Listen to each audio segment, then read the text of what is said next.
뭘로? 오늘 말씀드릴 보고서는 바로 이 보고서입니다.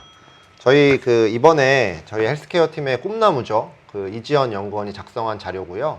이제 CRO 산업이라고 하는 것은 임상 시험을 아웃소싱 해주는 서비스다. 이렇게 이해를 하시면 될 것 같고요.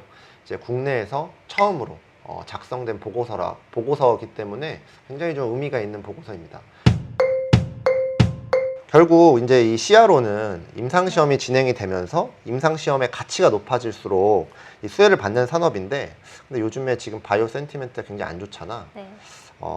그렇다면 이 CRO 산업의 영업 상황은 좀 어떻게 봐야 될까? 지금 CRO 영업 상황은 사실 굉장히 긍정적인 편입니다. 실적 발표에서 얘기를 하는 걸 들어보면 오히려 임상시험을 좀 가려받고 있다는 코멘트도 할 만큼 좀 상황은 나쁘지 않은 편인 것 같습니다. 다만 소형 바이오테크들을 고객 비중을 많이 갖고 있는 CRO들은 좀 영업 상황이 안 좋은 편이기는 해요. 하지만 전체적인 그림으로 봤을 때 현재까지 게시된 글로벌 임상시험 수가 한 14,000여 건 정도 되거든요. 그런데 이제 작년에 23,000에서 5,000여 건이 게시된 것을 보아하면은 지금 추세로라면은 한 10%에서 15% 정도는 더 증가할 거로 보고 있습니다. 그래서 지금 바이오테크 센티멘트가 좋지는 않지만 현재 같은 상황에서 이러한 후방 산업인 CRO를 포트폴리오에 갖고 있다면 좀 헬스케어 약간 ETF 같은 역할을 할 수 있지 않을까 그렇게 보고 있어요. 이 보고서를 보다 보니까 어쨌든 이 시장이 신약 개발이 성장해야지 클 수 있는 산업이잖아. 네. 그래서 이제 성장 요소 중에 의약품 특허 만료를 좀 다뤘던 게 난 좀 개인적으로 재밌었는데, 의약품의 특허가 만료되는 거랑 CRO 산업이랑 어떻게 관계가 있는 거야? 의약품이 특허가 만료된다는 거는 가장 강력한 경제적 해자가 사라진다고 해도 과언이 아닙니다. 예를 들어서 말씀드리자면 작년 세 번째로 많이 팔았던 의약품이 브리스톨 마이어스 스퀴브의 레블리미드라는 의약품이 있는데요. 이게 올해 특허 만료를 앞두고 있습니다. 그런데 이게 2022년부터 2028년까지 연평균 매출의 감소가 마이너스 47%입니다. 절반이. 네, 절반이 깎인다는 건데요.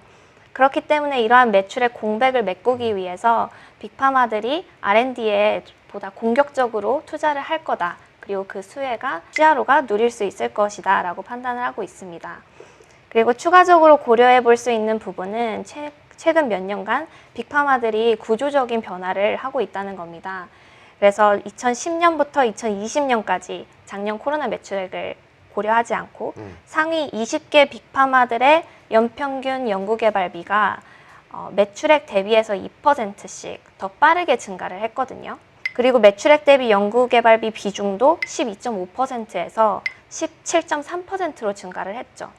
그렇기 때문에 빅파마들이 현재 조직 자체를 굉장히 가볍게 가져가려고 하는 추세이고, 또 아웃소싱을 통해서 비용 절감이 필요한 상황입니다. 초거대 기업이 등장하는 것 같고, 또 한편으로는 좀 약간 특정 분야에 집중하는 그런 플레이어들로 이렇게 좀 구분이 되는 것 같은데, 네네. 그러면은 투자하는 입장에서 봤을 때는 어떤 쪽을 조금 더 매력적으로 봐야 될까? 넓은 범위의 서비스를 제공하는 CRO가 조금 더 투자하기에는 매력적이라고 판단을 하고 있습니다. 아니면은 한 특정한 적응증, 예를 들면 가장 큰 시장, 항암제 시장이어도 임상을 1상부터 4상까지 해줄 수 있는 그러한 풀스코프를 갖고 있는 CRO가 투자하기에는 매력적으로 판단을 하고 있어요. 그러면 이제 조금 기술적인 부분에 대해서 좀 짚고 넘어가면 좋을 것 같은데, CRO 산업에서 지금 좀 주목할 만한 기술적인 혁신들 이런 게 좀 있을까? 네, 지금 임상 개발 시장에서 가장 화두되는 두 가지 키워드가 있는데요. 첫 번째는 분산형 임상시험 해서 DCT라는 기술이 있고요. 두 번째는 실사용 데이터 또는 실사용 증거에서 RWD가 있습니다. 분산형 임상 기술이라는 게 조금 더 구체적으로 설명해 줄 수 있을까? 기존에는 임상 시험 사이트에서만 임상 시험이 진행이 됐다면 이제는 여러 군데에서 환자가 있는 그곳에서 임상 시험을 할 수 있게끔 헬스케어 기술을 접목한다. 이런 컨셉입니다. 그러면은 아무래도 좀 속도가 빨라질 수도 있겠네. 네, 모집 속도가 기존에는 7개월이었다면 아니면 그러면 4개월로 줄여줄 수 있는 그러한 획기적인 기술이라고 보시면 됩니다. 그러면 RWD는 네. 조금 더 어떤 그런 좀 더 자세한 설명을 좀 해줄 수 있을까요? 임상시험 환경에서 생성된 데이터를 제외한 모든 헬스케어 데이터를 칭하는데요. 뭐 환자 의료 기록이 있을 수도 있고 아니면은 뭐 웨어러블로 측정한 그런 헬스케어 데이터가 있을 수도 있습니다. 그런데 기존에는 환자들을 모집을 해서 반절은 의약군 아니면 반절은 의약품을 투약을 하는 그렇게 나누어서 대조군을 만들어서 임상시험을 했는데요. 사실 이게 윤리적으로도 좀 이슈가 있을 수 있습니다. 그러한 허들을 항상 임상개발 시장에서는 좀 이해를 하고 있었는데 굳이 임상시험을 하지 않아도 임상적 근거를 도출을 해내서 적응증 확장에 기여를 한다든지 아니면은 실질적으로 환자의 삶의 질 개선에 정량적으로 얼마나 기여를 하는지를 계산할 수 있게 도와주는 그러한 도구입니다. 우리가 살아가면서 만들어진 데이터라던가 아니면은 그러니까 임상 시험이 아닌 곳에서 만들어진 데이터들을 통칭한다 뭐 이렇게 이해를 하면 되는 거죠. 그렇죠. 마지막으로 이제 탑픽을 좀 보면은 결국은 이제 아이크비아라는 기업을 얘기하는 것 같은데 이 기업은 그럼 투자 포인트를 어떻게 생각을 하면 좋을까? 첫 번째로는 CRO들 중에서도 상업화 의약품을 보유한 그러한 제약 바이오 기업이 고객 중에 한 90% 이상이라고 보면 됩니다.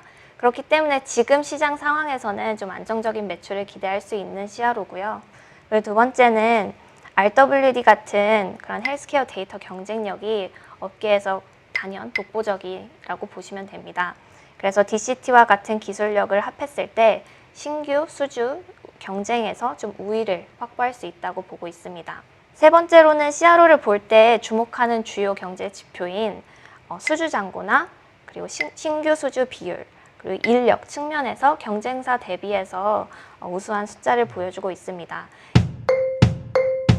오늘은 그 바이오 후방 산업이죠. 후방 산업의 그 CRO 비즈니스에 대해서 알아봤고요. 지금 사실 바이오 투자 환경이 굉장히 좋지 않기 때문에 그래서 지금 저희가 바이오 텍에 대한 직접적인 투자 대안 외에도 다른 그런 투자 대안들을 좀 소개시켜 드리려고 많이 노력을 하고 있는데요. 이제 그런 일환으로 좀 보시면 좋을 것 같습니다. 오늘도 끝!